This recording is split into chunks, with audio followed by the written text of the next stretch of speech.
St. Paschal Baylon's story. In Paschal's lifetime, the Spanish Empire in the New World was at the height of its power. Though France and England were soon to reduce its influence, the 16th century has been called the Golden Age of the Church in Spain, for it gave birth to Ignatius of Loyola, Francis Xavier, Teresa of Avila, John of the Cross, Peter of Alcantara, Francis Solano, and Salvator of Horta. Paschal's Spanish parents were poor and pious. Between the ages of 7 and 24, he worked as a shepherd and began a life of mortification. He was able to pray on the job and was especially attentive to the church bell, which rang at the elevation during Mass. Paschal had a very honest streak in him. He once offered to pay owners of crops for any damage his animals caused.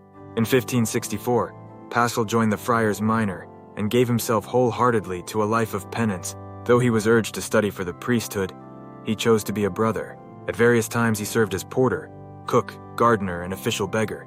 Paschal was careful to observe the vow of poverty. He would never waste any food or anything given for the use of the friars.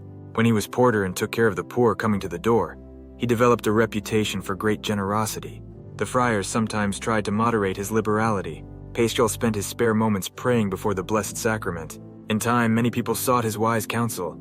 People flocked to his tomb immediately after his burial. Miracles were reported promptly. Paschal was canonized in 1690 and was named patron of Eucharistic congresses and societies in 1897. Reflection. Prayer before the Blessed Sacrament occupied much of St. Francis's energy. Most of his letters were to promote devotion to the Eucharist. Paschal shared that concern. An hour in prayer before our Lord and the Eucharist could teach all of us a great deal.